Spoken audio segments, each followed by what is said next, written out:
You can have to put it across, you see. Good evening all. By God's grace, I find myself sitting by the Last Chance Saloon this evening with a lovely fire going, and it's a bit warmer than what it is outside, but it's not as hot as where I was on my way to because of my doings. So the nice is that that it's live, and it is for real life situations, and this is where we are at in our lives. So how's it, everybody? I just obviously want to check to see the comments that come up, see who's joining us this evening, Mr. Hall. Okay. And yeah, good evening all. And welcome to this different live stories tonight. We're going to wait for your questions. We're going to try and answer your questions. First of all, to all the moms and grannies and sisters and all those who've got children, happy Mother's Day. We pray that you had a lovely day and that you were spoiled by your other part. And I was away up the West Coast this weekend, and it's sad to see what is actually happening. You know, it's more people on the streets, more addicts on the streets, more people on the streets. You know, I spoke to one at a shop, and they weren't using, but they're destitute now because they can't pay their rent. So, as we know, our country's in chaos. Yeah, thank you very much, Carl. You can leave now. Carl irritates sometimes, but he's our technical manager here, him and Lee J, and they seem to know what they're doing. So if you got any questions, or if you want to ask Kurt and I something, Kurt and I go a long way. quite a long way. Quite a long way. So we're having a little fun time in front of the fire to show that you can have fun while you're sober. And maybe we'll tell you a story or two as we go along. But yeah, Kurt and I have got well, I'll speak for myself, you know, but tremendous love for each other. That we've walked a road that has been sometimes interrupted because Kurt needed to go and check the theory out and come and report back to me. Okay, was that when I had a listening problem? Yeah, this is like Spies and Duplessis. Remember Spies and Duplessis? Now the old people will remember it, and the other guys, and yeah, not really a listening problem, Kurt. You did listen, but then you also wanted to go and do what I warned you about. What I did, don't go do it, because if you do it, this is going to be the consequences. So I wasn't telling Kurt, hey, this is a beautiful setting. This fire is beautiful. This is our lounge, by the way. This is our lounge, and through there is my the carer, and there's the kitchen, and there's the room because he's the boss, and I'm just here as the hi Jennifer, hi Tosca. I see one of my old friends, Ian Carstens, is also joined. It's nice to see names popping up. Yeah, we're trying to get the technical stuff. Jochie Kemp, good morning. Okay, it's good good morning from Auckland. Wow. The All Blacks I can't wait till they smash the Springboks. That's just my opinion. Hi Trevor, you could be here if you want to. Just drink a lot or drug a lot and you'll be here. But we don't want that. But you're welcome to come visit anytime. Andrew. Now, I don't know if this is coming through on a watch party. I don't know where these comments are coming through. So yeah, Kurt and I here today. This evening for the weekend, and Kurt is then totally in charge of the RAEL organization. We're now coming up to a big month next month by God's grace. We need all your support. We don't need your money. It's World Addiction Day. We founded World Addiction Day. And we've been going World Addiction Day now for 11 years. It's right around the world. So yeah, Kurt, it's not that you had a listening problem. Coming back to that, I think that you just had to go and explore more. Yeah, no, I think all the warning signs and things that that were there. And don't get me wrong, there was parts of it in the beginning that was fun and stuff like that, but I remember my first couple of RAEL meetings in 2007 in Edgemead, where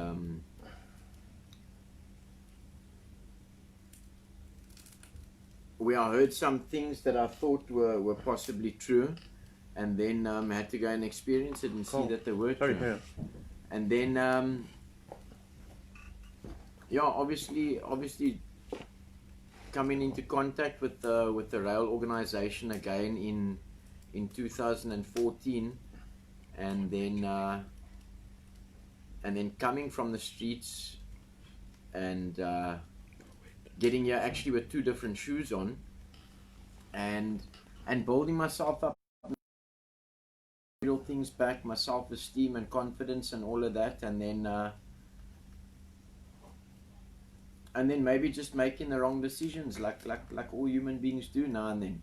But when an addict in recovery makes a wrong decision, it obviously becomes life-threatening, and everything that happened to me in my prior 10-year addiction had happened to me in that short space, repetitive, spiraled out of control, and I went to the streets again. I sold my car again. I spent time in prison, a bit shorter than the previous time, and all of that, and I think that is what covers the chapter in the literature that other people have experienced when they didn't take their sponsors' advice. So yeah, I always tell the guys on the program that the walk and where I'm sitting isn't just suddenly a 6-month stint in rehab and suddenly I have all the answers. I think it's more that as we go along we make mistakes, and that's how we find the answers and learn the answers. Yeah, no, definitely. And those kinds of things. But it's been a hectic, a hell of a journey. I tell a lot of some of the best times of my life I've had is with doing things with the RAEL organization, because we've had sober fun.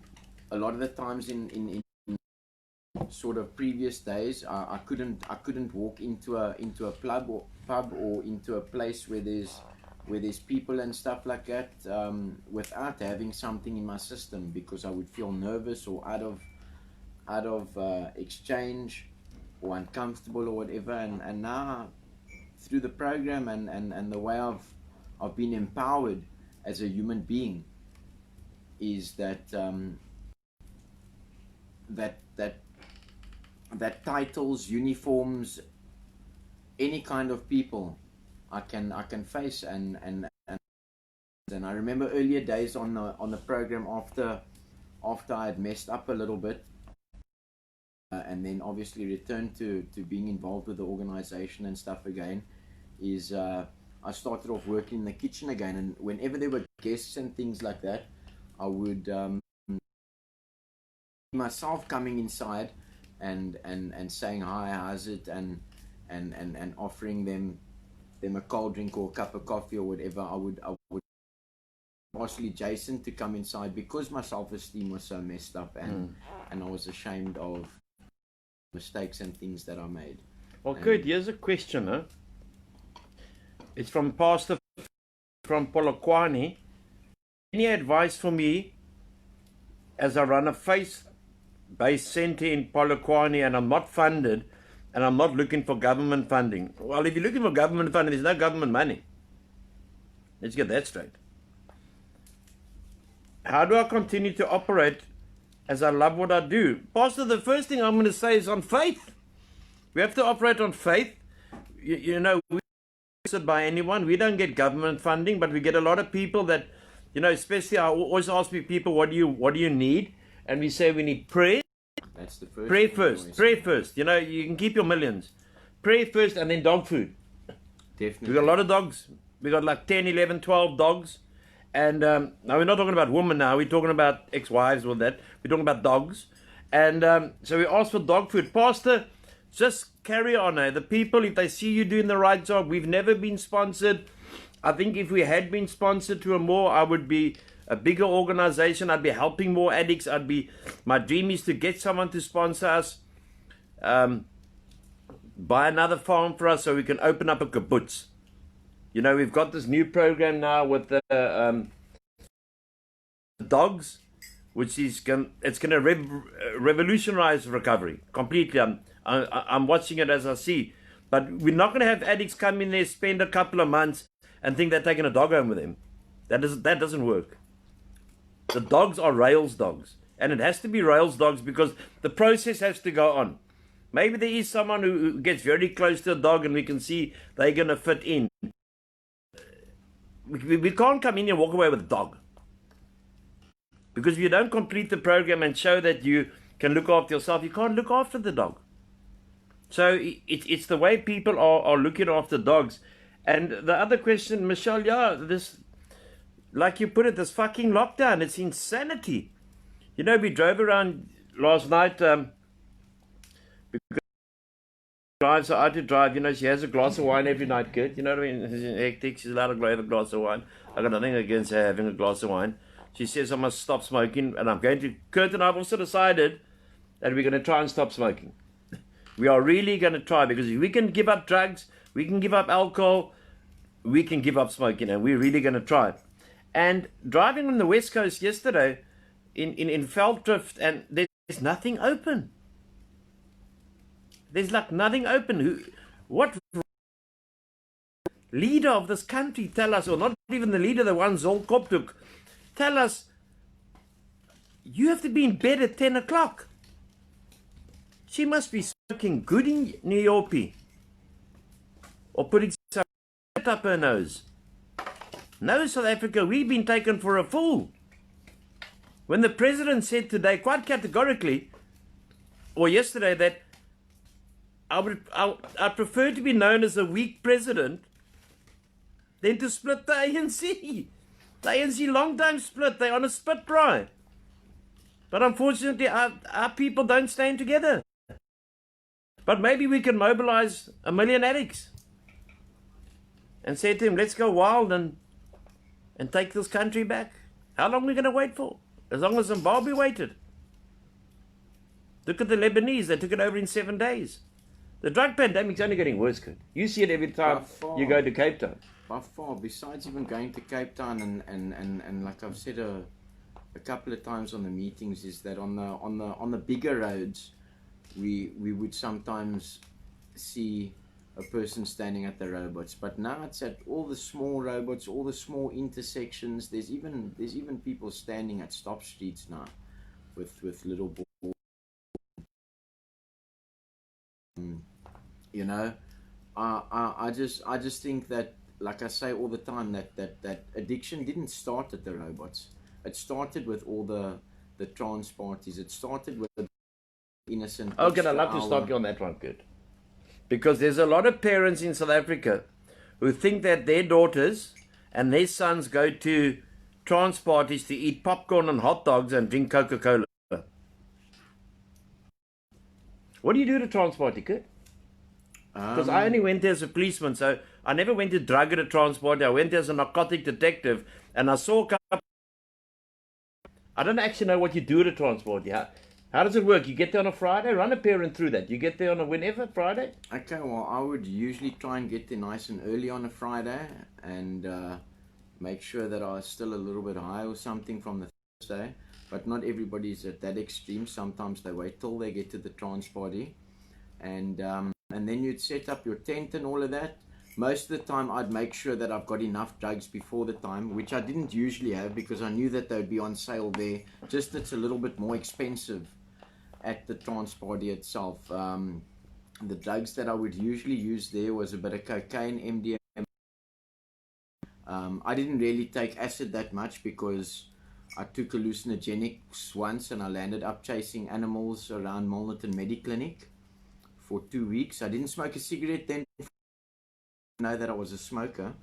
So I know that there was lots of hallucinogenics and things, but that didn't interest me because I just wanted to sort of feel the vibe and be on the same level as the people around me. Plenty booze.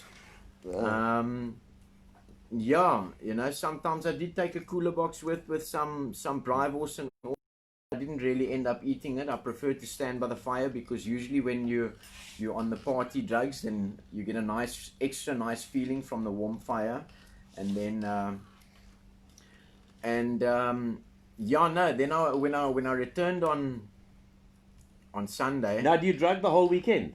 No, definitely. Oh, okay. Yeah, no, you don't. No popcorn. You don't pay to go and sleep. No. Oh, okay. No. So you're not going to get free hot dogs? No, definitely not. So you go to a transporter from a guy that's high that can't eat his own hot dog that he's brought. Oh, okay. But no, there's not. There's no people like going around with cooler boxes with ice cream and all that. No. Usually just water. I know that one transporter that I was at, the one paramedic asked me to vacate the premises just for an hour. Because I was lying there with my lips blue and my eyes rolling back in my head, and he said that they would have to close the place down. That couldn't have been. No, he said that they would have to close the place down if I died in there. So please don't I want to Die somewhere else. Just leave and come right outside for a little bit, and then once I can handle it again, then I can come back in. But usually on a Monday, because I was full of drugs the whole time, and the energy drinks didn't work to stay awake the whole weekend, so I took something just to feel the music that they play there. And the girls there? The young girls? I know, that's a big part of the reason why I went, because usually when they got drugs in, they're a little bit easier for what guys my age at that time were looking for. And you have no, sometimes you feel so guilty on a Sunday that you think like, hey, maybe I must go to church because yeah, but generally no. Sometimes you don't even end up leaving with the same people. And is there anything you've seen our friends should know who have got children? Yeah, well, obviously, you know, in the earlier years of the trans parties, it was just the sort of what they call recreational drugs. But I mean, that in my opinion, I'm not Bible bashing anybody, but the devil entices you with the nice looking things first. Because if I didn't like what was happening there in the beginning, I went again. And it makes you enjoy it, and that's how it lures you into addiction. And on the trans parties, going into the... Sorry, we've got nothing scripted here. We're not SABCU that's bankrupt, and we're not ENCA either. We're just talking as we didn't even know what we were going to talk about when we started, but that's the way Kurt and I have operated all the years. The clubs. What happens at the clubs? Because I never went clubbing in my life. The only time I went into a club was when I was a member of the South African Narcotic Bureau. SUNUP, the old drug squad. Now, Carl will remember, Carl Welkenwood. I see my good friend. He's also an ex-cop, and it's good to Dion. I can't greet everyone. There's like hundreds of people, and from all around the world. We sort of welcome you from all around the world as we go along on this unscripted little chat between myself and, even though I'm his boss, it's irrelevant. Myself and Kurt, who I take as one of the best friends I have, and one of the best friends I've had for many a year. So the only time I'd been in clubs has been as an enforcer, as searching for drugs, as looking for drugs, locking up people, etc., etc., etc. How did you go in clubs? What happens in clubs in Cape Town? Yeah, no, I'll tell you the very short of it. The first part of it, I went over there because I could do over there what I couldn't do at home. That is the first part. And obviously the social part is fun when you... What are you talking about? You can't make bacon and eggs at home? No, you can't take drugs and okay. And Vanessa, did you never take drugs at home? And I did, but... Oh, you did? Yeah. Okay. But I shouldn't have. No, the truth shall set you free, Kurt. Your mother's watching you. Tell your mother you took drugs at home. I took drugs at home. Okay, fair enough. I wasn't allowed to though. Oh. Because if I was, I would have just stayed at home and not gone to a trance party. You know what I mean? But yeah, so obviously the way it works is that it's nice, social, innocent, almost innocent fun and all of that. And then what happens is comments that will come up there. And then what happens is it's like you obviously attracted to the opposite sex. Some people are attracted to the same sex, and that's why they go, and it's all good, and it's nice having a party, whatever. And I mean, I used to leave clubs sometimes and hike home in the wrong direction, and then get to another suburb or place or whatever. But you know, that is the one part of it. And then it became almost like I became a weekend druggie or alcoholic. And once that started progressing into the more drugs that aren't recreational, what I would do then is go to the clubs and so on. Because the first part of it was for the jewel and for the party and to get and to enjoy a good party and to socialize and all of that. And I believe that many of those people that I used to party with, because that is like if you start practicing soccer when you're young and you continue doing it, then you become a pro soccer player. So if you start going to clubs at a young age and trance parties and you continue doing it, there's many of them that did come out of it when they checked, hey, this thing is not the right thing to do. But most of them at some point, at that thing, you're a couple of years younger than me. Also, I must say along the way, that was the first reason and how it progressed and started. The second reason, once it did sort of have a hook, I would then go and look for vulnerable people. I could never understand why my drink was never spiked at a club, because like to me at the time I wasn't lucky enough to get free drugs. You know, okay. I just thought like, why doesn't anybody spike my drink? You know, and it didn't happen. But I would then when it sort of had a hook on me, then I would ride maybe with a car full of people and we would ask people walking from one club to another to ask them to use their cell phone to send a police call me, we're about to run out of petrol, and obviously they're in a good mood or whatever, then we grab their cell phone and we duck. Other thing is in the clubs and things like that, we used to pick people and all kinds of bad things, you know. Who's behind the drug distribution in the clubs?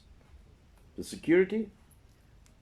Well, I believe, and through my experience, that 90% of the time, maybe even 99% of the time, the person that is selling the drugs inside, the club knows about it and the bouncer knows about it. Because if you're an outside person that isn't in cahoots with that people and you come in there and you sell drugs, you get into shit, yet you are still able to buy drugs inside that club. So like there has to be some kind of certain people that is allowed to, because they're working with the people that are running the doors and things like that.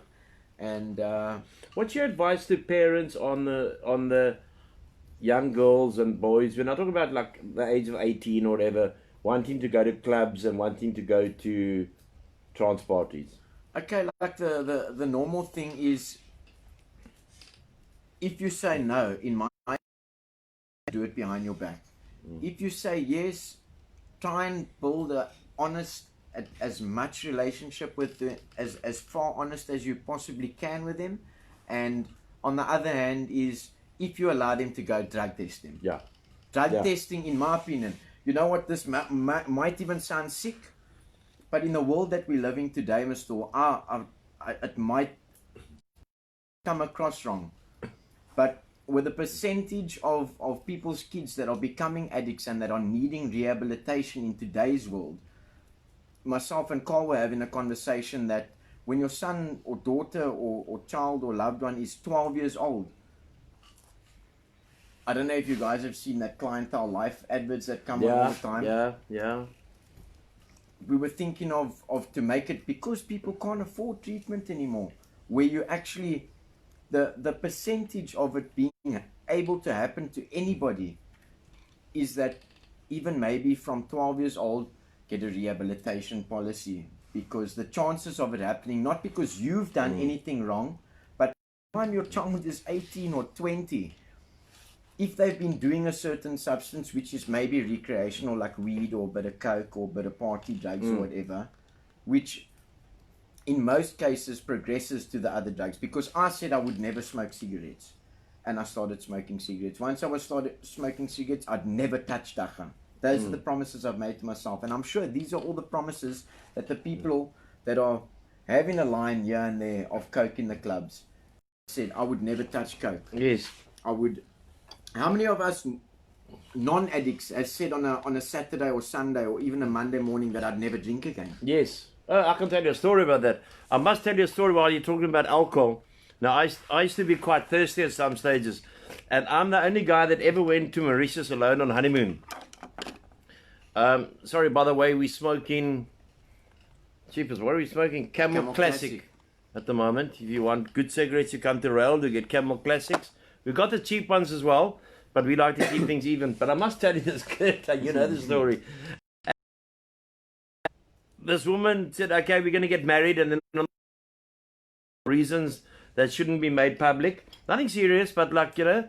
And I drove around the Saturday, and I was actually in 2.5 years of sobriety then, when I was 25 years old. And I drove around the church, and the church was packed. But there was no bridegroom and no bride. So, okay, you know, I just carried on driving. And the next day I had to go to Mauritius on honeymoon. Yeah, we're talking about 20 odd years ago, more than that. I'm getting on in life now. But like they say, koud maar nog nie outie of something like that shit. And I landed in Mauritius. My parents didn't want me to go. They said, Anthony, you're gonna relapse. You're gonna drink again. We're never gonna see you again. You're going to drink yourself to death in Mauritius. And what I did was, are you getting the comments from there, my brother? I am seeing the comments. Okay, lovely. Yes. Just in case there are any questions. And I got to Mauritius, Port Louis, and I stayed in a top hotel. But that hotel, you had to either come there married on honeymoon, or you got married at the hotel. So yes, a single, you know what I mean? And everyone was just checking me out. What is this dude doing here? You know, is he going to pick up a local Mauritian girl or whatever to get married? And I'll never forget, a Scottish couple on the Wednesday said to me, Anthony, would you be the master of ceremonies at my wedding here tomorrow? And I said, you know, at this stage, I should have got married on the Saturday. I'd flown in, it was called off. And yeah, okay, I'll do it. And then they sent me a lovely videotape many months over. But I just proved that, you know, if I wanted to stay sober, I stayed sober. I never drank in Mauritius. I never played around. I did nothing. I went there for a week's, I don't know, holiday or whatever you want to call it.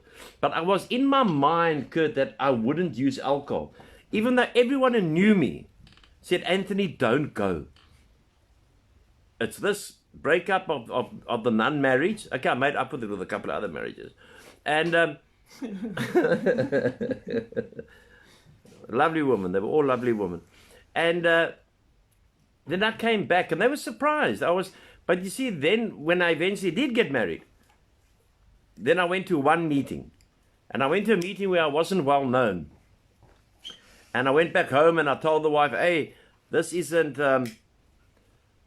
this is not for me. And I loved Alcoholics Anonymous. I loved the people. I loved talking at the conventions. I loved giving speeches. I loved it. It was made for me, Alcoholics Anonymous. It saved my life by the grace of God. And I went to one meeting, but emotionally I backslid. So every Wednesday I would fly Kurt to Durban. For business, I was working for a top bank. And I was doing all their private investigations, the company credit card. I had it all, Kurt. I had everything that I thought materially.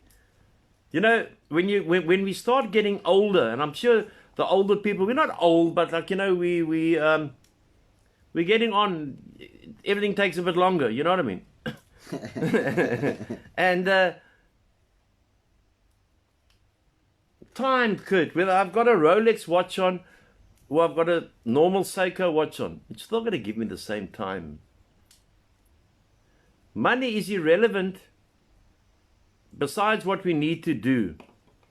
We can count it all day and worry about how much we got, but the most important thing we have to worry about is the time that we've got. The time on this earth, the time with our loved ones, the time with our friends, the time with trying to help people. That's why I'm not a big believer in, I'm going off the track now, but it's okay. I've always done it my whole life. I'm not a big believer in these one-day protest marches. Because what happens? The next day nothing's changed and it goes back to normal. And all you've done is interrupted the traffic. So, I went to Durban, Kurt, every Wednesday. I flew there. Remember in those days, air hostesses were air hostesses. They were hot numbers. Not that I was looking. Come past with the trolley, you can't help but look. But they were hot numbers. There was no like mamas knocking. I didn't say that. But like there was no one like knocking your chair when they were walking past you. They were hot numbers. Anyone here been an air hostess before? Okay, probably Rihanna and Michelle. They worked a bit at Mavericks. They could have been air hostesses. And you got to know the people, and the friendship was. And every Wednesday, I got to the Four Seasons Hotel in Durban that is burned down now, and there always used to be a can of Coke and the newspaper, then a Tell Mercury for me to read, and then in the evening, because I did my work the next day, in the evening I would go to the Chats with Alcoholics Anonymous meeting. Kurt, you said earlier about how the devil works. That day, there was no Coke and no Tell Mercury there. I'd been going there for a year. And the same Indian waiter came walking across, and he said to me, I'll never forget his words. Boss, what can I get you? And out of the insanity, because I was already emotionally relapsed, because my spiritual condition wasn't good. Wasn't going to meetings, church, etc. Recovery is based on. And Kurt, I just said straight out a castle. In those 4 days, I lost my wife, I lost my job, I lost the shares I had in the house, I lost all the furniture, and I drove home to my mom in Cape Town. I lost everything. That insanity. That's why for the last 18 years, Kurt, you know, I never go alone anywhere. Anywhere. Besides the shower and the toilet. Okay, the shower's got nothing to do with anyone here. But the toilet. I always have someone with me. For the last 18 to 20 years, I don't even go into a meeting alone. For those who know me know that I'm never alone. Because of that, if there was someone with me who just had said, Anthony, what are you doing? You're sober.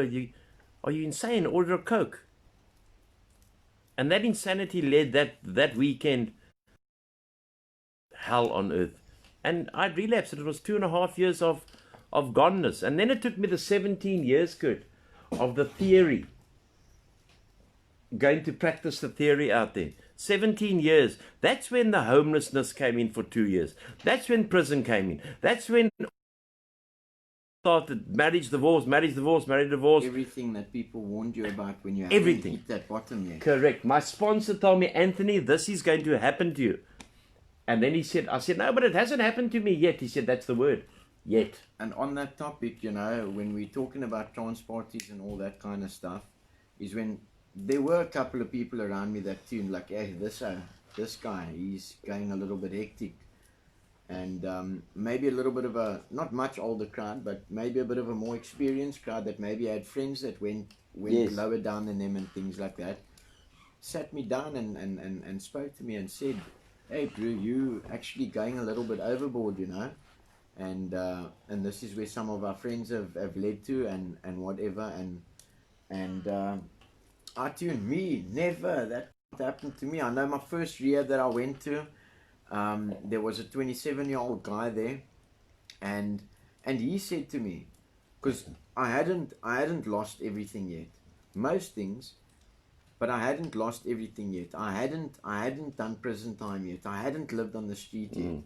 And he told me that if you carry on doing what you're doing, thinking that you can just have one drink, thinking that you can still only just smoke weed. People call it just weed now. Yeah, When parents Yeah. phone you, they say he's just Just using on weed, and that's where I want to trip over the cell phone.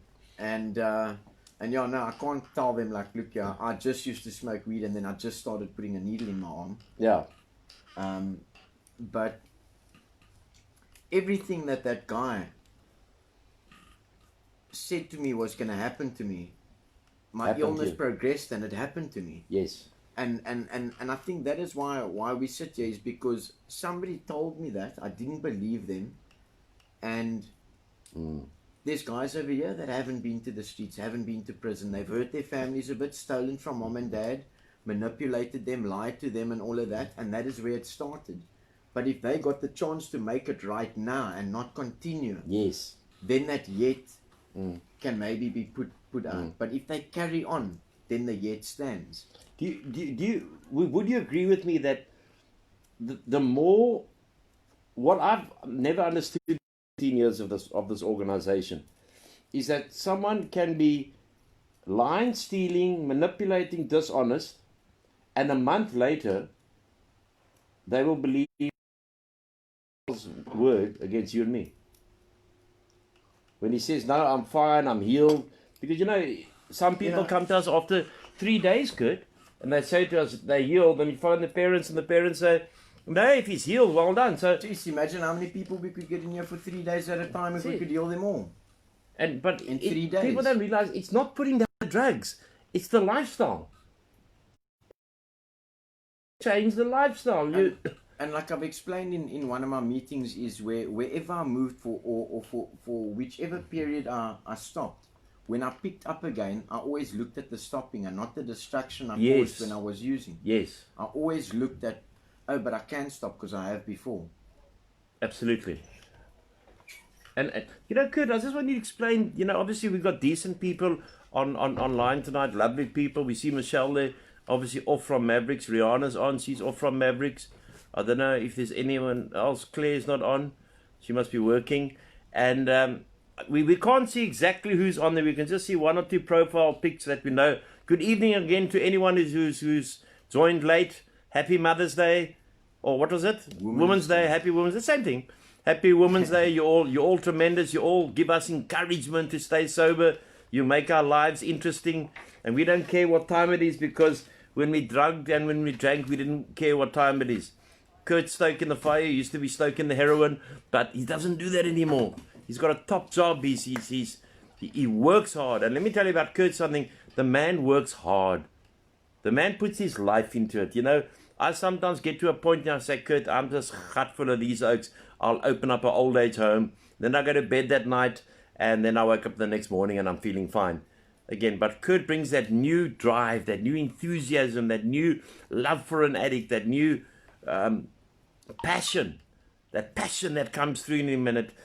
People have said to me, why are you stuck with this man for so long?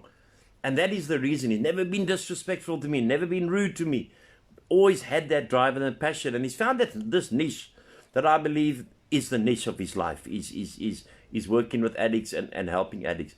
But what does happen is that a lot of mothers and fathers do not give us the support that we deserve. They couldn't handle one. We're handling 32 at a time. Myself and Kurt in leadership. But they're naive. And instead of coming to sit down with us and say, okay, well, this is what my problem is. How to go onto the internet. Everyone goes onto the internet. They Google everything. But do they Google addiction? Do they Google to show you that it can't be done in 1 week? It can't be done in 3 weeks. We're going to have a pandemic that is out of this world. The day that medical aid says they're not going to pay for addiction recovery. We don't take medical aid because we... for 3 week holidays. 3 weeks holidays. No, it's 3 weeks holidays. We know it is. I've been on holiday to some of those rehabilitation clinics for 3 weeks where there's somebody making up your bed, where you can choose what you want to eat on the menu, and then you go home and you can still take advantage of your parents. And in a way, sometimes when things get a little bit hectic, it's easy just to say, you don't use the word, send me to that hotel again. where I can go to for 3 weeks and just do a little bit of written work and speak to some oak that's never been on drugs. But you put your hand up and you say, like, This is lekker. for sure. Yeah, no, absolutely. And I say it all the time that all an addict needs to carry on using. Like I explained in the one meeting was if when Mal wouldn't let me in the house that one night, if she had given me a blanket to sleep outside that night, and I'd been on the streets prior to that and all of that and whatever, as long as I had my drugs, then it would have become comfortable for me, comfortable enough to sleep outside and carry on. The drugs, the clothes on my back, now and then a bit of food, and I would have found it to be comfortable enough to sleep with that blanket. Good. What I wanted to ask you earlier was when you said about these parties, and then our kids go to prison, and then these days they're postponing for 7 days, and they go to Paulsmoor. Now I was in Paulsmoor, but I was in Paulsmoor before you. What happens in Paulsmoor? The honest truth. Okay, I think you must be quite. Who gave us the milk tart, by the way? Oh, that was from your brother. Oh, my brother bought us milk tart. Hello, Patrick. Thank you very much for the milk tart. A piece of milk tart. Thank you very much. It's very nice. Is it very nice? Yeah. Okay, you didn't buy it from a second-hand store. I doubt it because it's very fresh and very nice. Okay. All right. Thank you, Patrick. And I just want to say, like Werner, for instance, who's sitting here tonight, it took Werner a long time to actually get to the point where he is now. It is a pleasure to have you. He's doing well, sometimes quickly, sometimes slowly, but in 3 weeks. Never. Anyone who there is one or two who stopped after 3 weeks. Don't get me wrong, but they stopped for other reasons probably.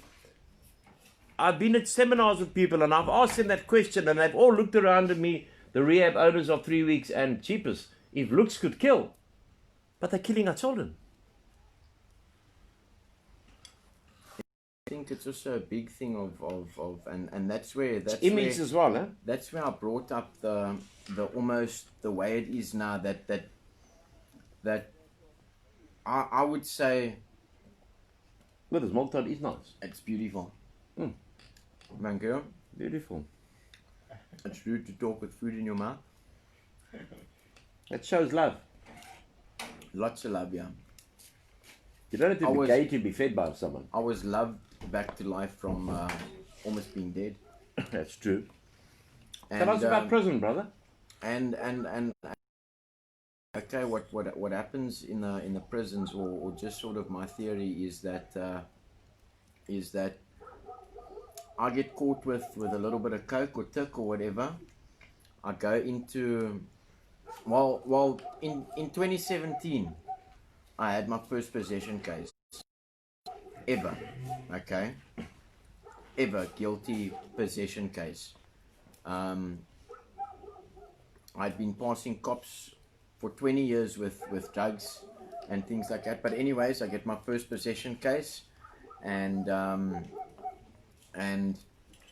they hold me for the weekend with people that is there for murder, people that's there for rape, people that is involved in heavy syndicates of gangsterism and things like that, who actually stand together in the cells and stuff. I get to Cape Town court. I'm shoved into a cell where you can't sit down. You can barely stand, because when the warden opens the door to come and get the next oak that must go to court, he actually has to force the gate against the people open because it's so crowded with the sweat dripping from the roof. And there's really. Is this at the court cells now? That's at the court cells, yeah. Okay. I really think that it's also, just in my opinion, where some people were getting caught with half kilos of tick and whatever, and they're getting just a 300 rand fine or this or that, where I was the drugs wasn't even on me, but I knew that if I had to plead not guilty, I would have went to a waiting trial for 5 to 7 months to prove that I'm not guilty, Because when I told the cops that found the drugs down there, that it wasn't mine, they said to me I must go and prove it in court. Okay, it was mine, but legally it wasn't on me or close enough in my possession to be charged. So I plead guilty, and I get 3 months sentence for possession of heroin. And I'd been to prison before, 7 years before that, sometimes 2 months at a time, sometimes a year at a time, or whatever. So I get to Paulsmore, medium C, and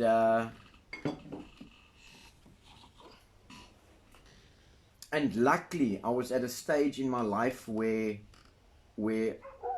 out of fear I could either fit into what was going on and all of that. But I think the first time I was in prison is where I learned about credit card fraud, where I learned about what different items are sellable and things like that, like people's gate motors and all the different things, and where you can sell it and where you can buy drugs in bulk to sell it and things like that, because these are big dealers and murderers and all of that you somewhere along the line cross paths with, and you obviously get fed there and things like that. But I think if frame of mind at the time where I almost seen it, okay, I'm not going to be killed or die, but it's a blessing in disguise because I'm harming myself, that I can be put into a place, you know, like that, where I had experience operates. But if it had been my first time there for a possession case, I would have either gotten more time, become a prison gangster, or used more drugs, or, you know, if you don't know the way the system works, you can get seriously hurt in prison. You can get seriously hurt in prison. Then what happens is people are on the phone to mom or whoever they can get hold of for ShopRite. So there's phones in the cells? Oh yeah, no, there's phones, there's drugs, there's more life there sometimes than what there is outside, because it's closer than having to phone the dealer or walk to the dealer to meet him or whatever. Okay, it's a little bit more expensive, but I mean, mom's willing to give you a voucher if you tell her that they're going to harm you or hurt you or whatever. And anything, just about anything, is currency in prison. So if you got money in prison, you survive? Oh yeah, no, big time, easy. Then you need nothing. If you got a bit of bucks, or you even from middle class, because if there's 100 people in a cell and there's 10 there that maybe do have people that put a little bit of money in their tuck shop or on their property, or that they can phone for a ShopRite voucher, which the warden goes and changes. Oh yeah? Yeah. In most cases, or the guy there that's sort of been there for many years, he sends it home to his family, and that's how he creates job creation, or sort of supports his family. So there is job creation in the prison? Oh yeah, no, big time. Okay. Big time. Yeah, that's the way it works, and you either, 1 out of 100 cases it can scare you, and the correctional program can help you. But 99 out of 100, it gives you more ideas, it makes you worse, and I'd say that maybe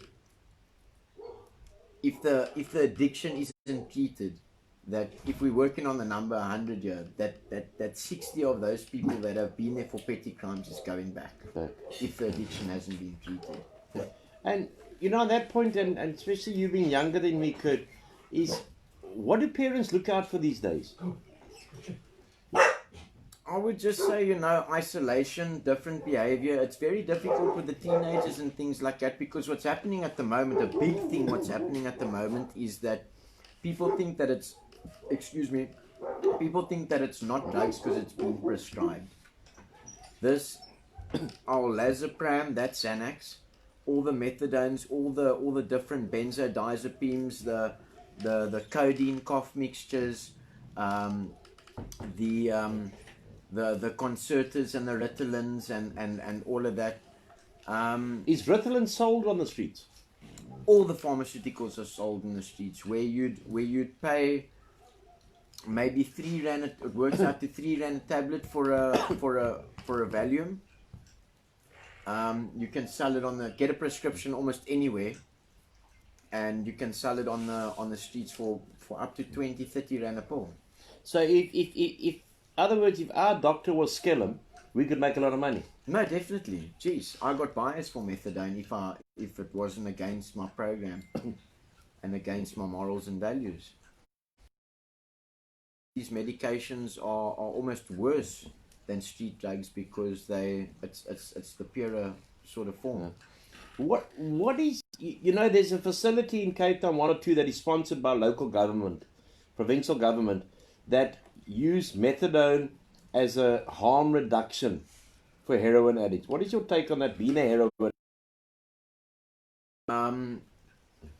In most cases, medicines are there for a purpose, and if it's used in the correct way, it could possibly be a good thing. What methadone done for me when I was trying to hold down getting the better of me, it helped me so that I didn't need to go to the dealer first thing in the morning. But all it done was it got me to work on time. It helped me to not steal, but it killed me inside. It made me a different spiritual dead. It took my addiction to a deeper level because I was still addicted to something.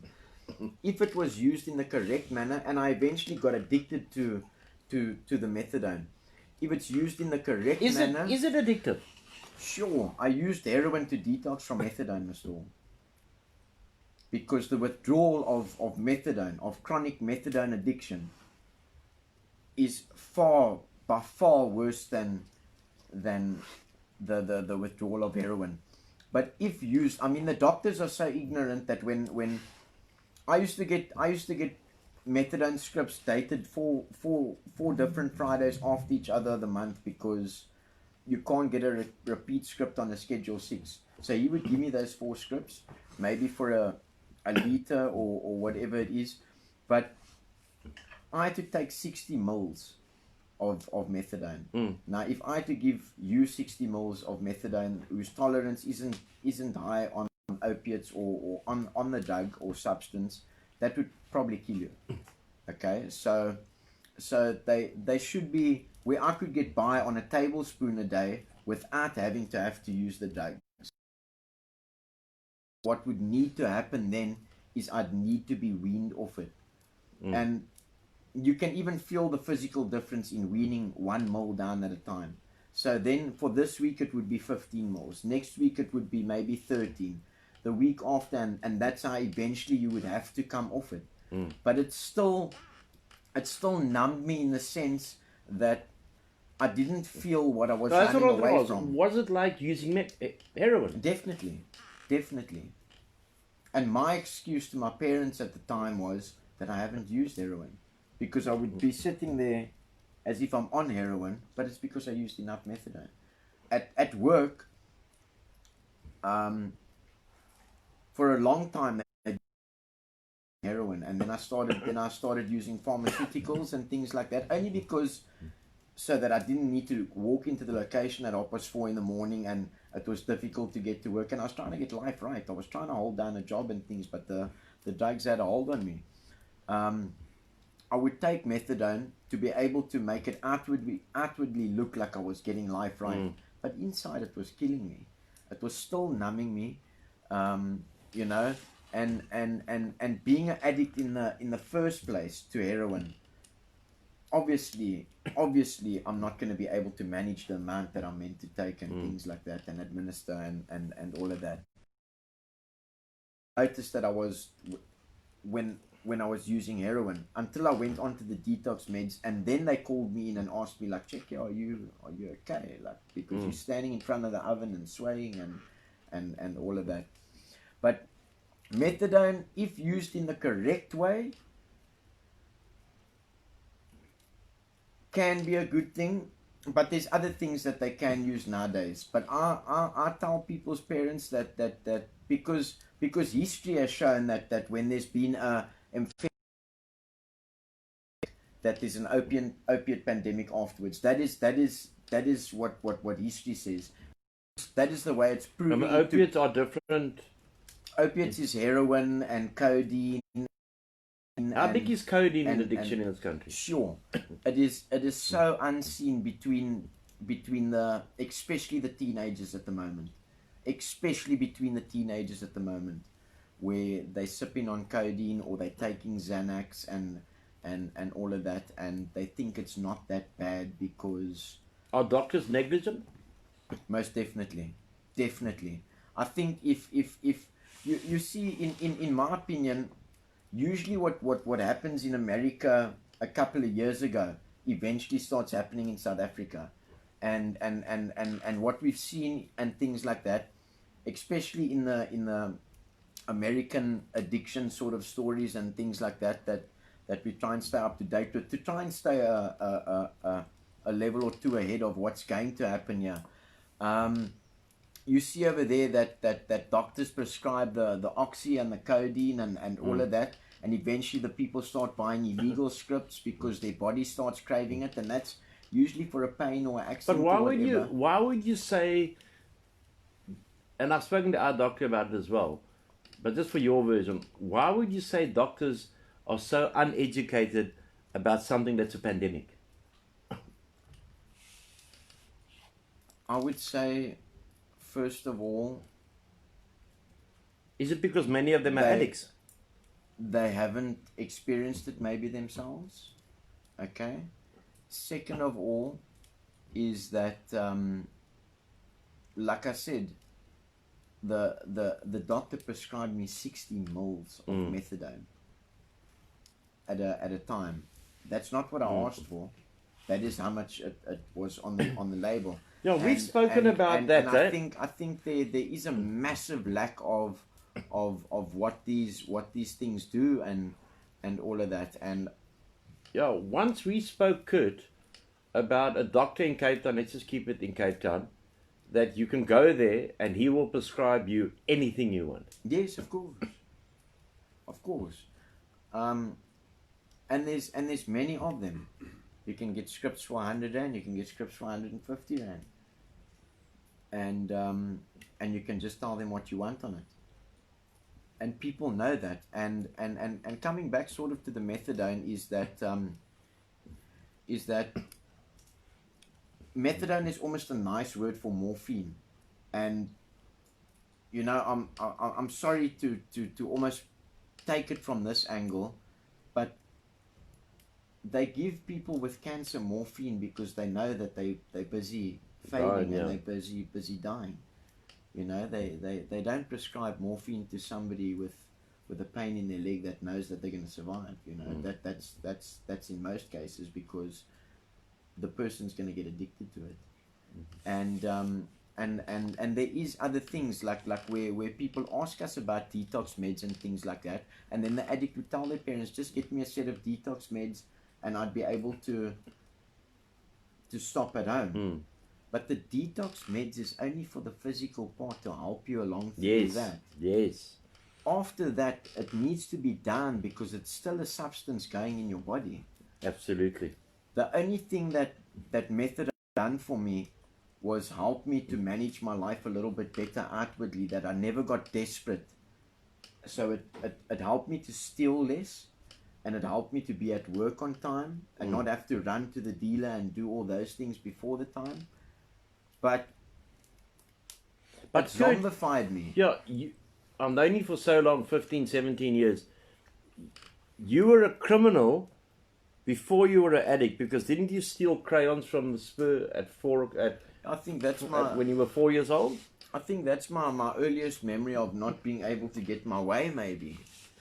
Where I was at the Spur, and then sure, my dad went off when I got home and I pulled the crayons out of my pocket, and that's why we say that it's a lifestyle and a way of doing things and all of that.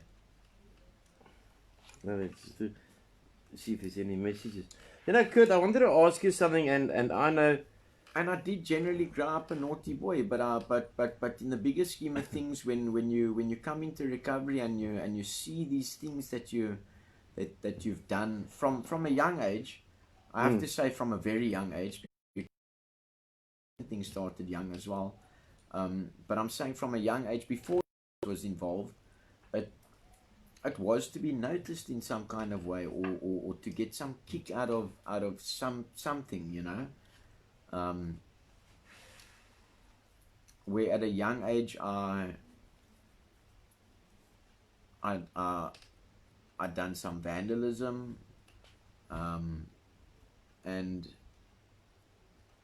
got into trouble for that. So 4 years old, stealing crayons. I think first day of school in the office for fighting. Maybe a little bit further up the line, all kinds of weird stuff that I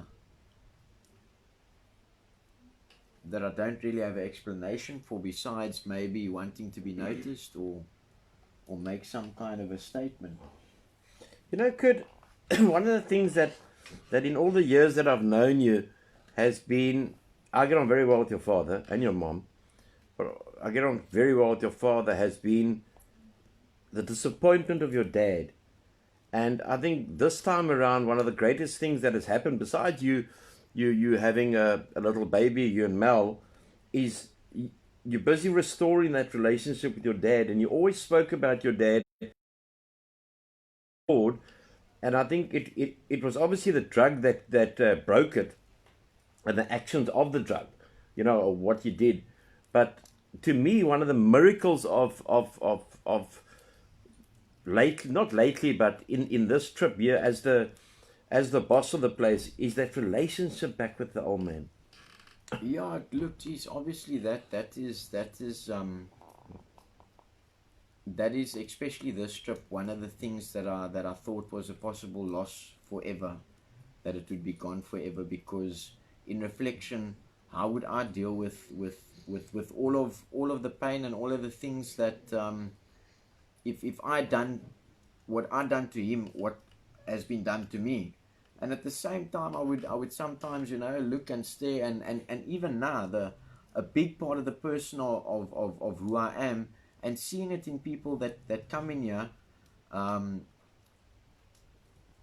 you know, even me from a young age drifting into the hospitality industry. When I was 9 years old, I could take a bicycle apart. 30 seconds, Carl. I could take a bicycle apart and put it back together. Also, another thing, I never done metal or woodwork at school, and I know how to heat in nails, I know how to work with spades, I know how to do gardening. My dad taught me how to drive when I was 13 years old. We went on camps and all kinds of things.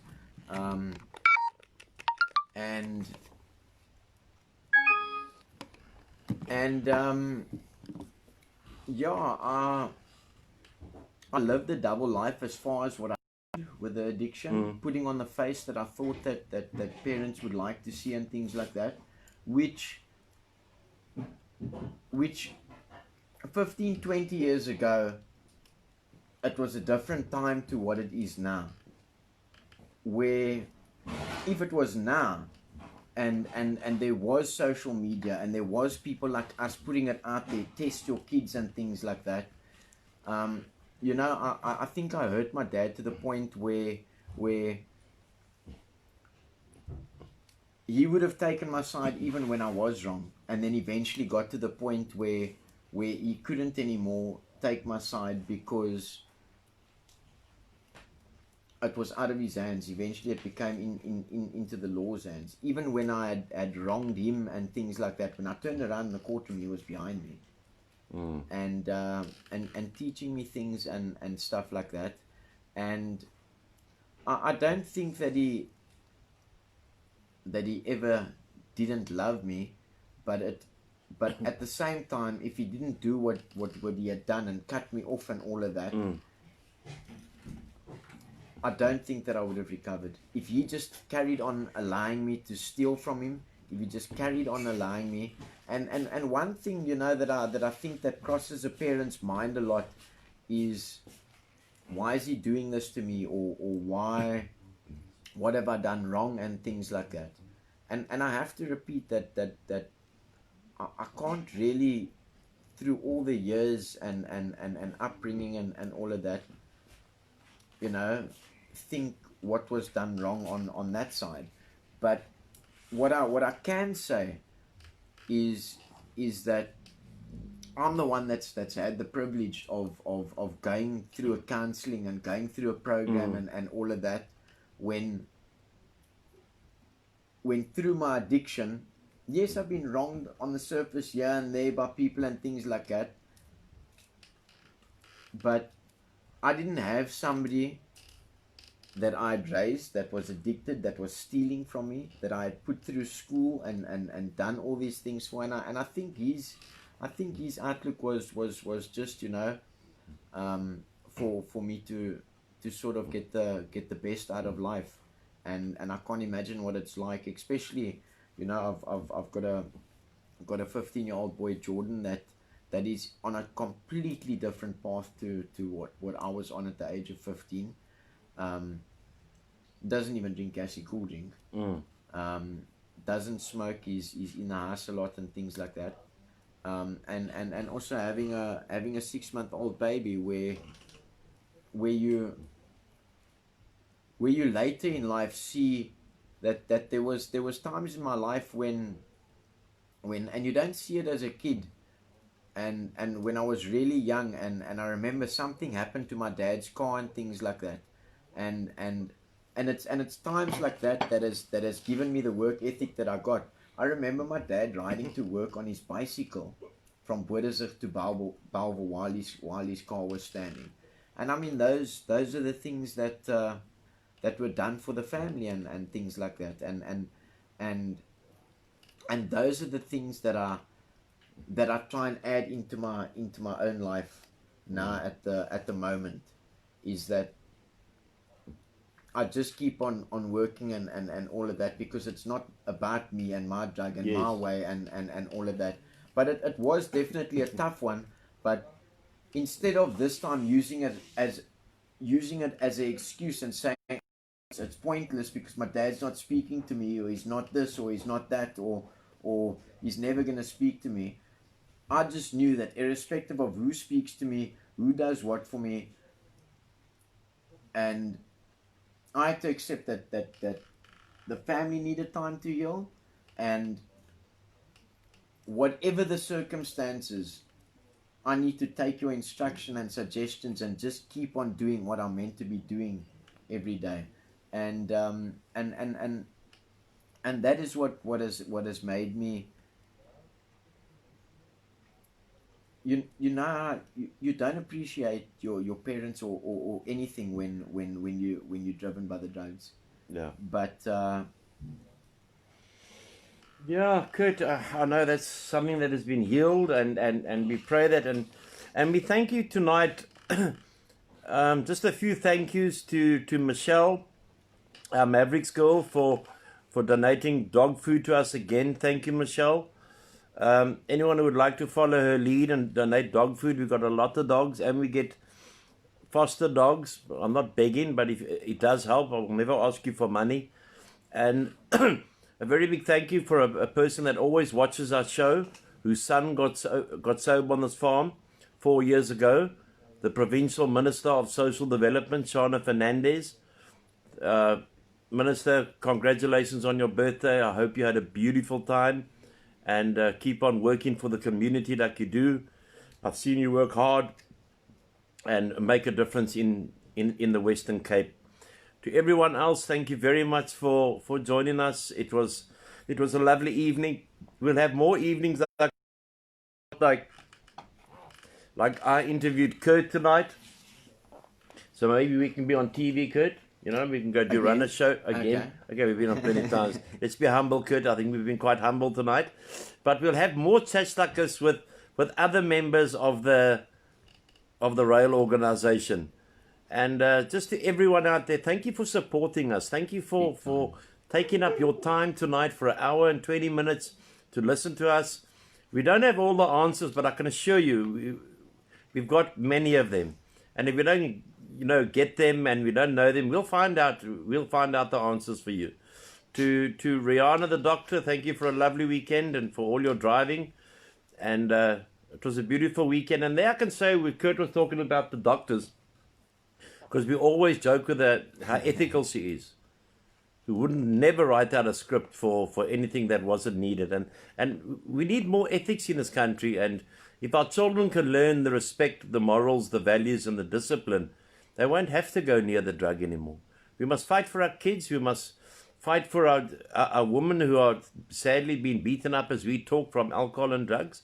And we need to fight so that our young children coming through stay away from this. We can do more as civil society than government. And God will provide at all times if we're doing the next right thing.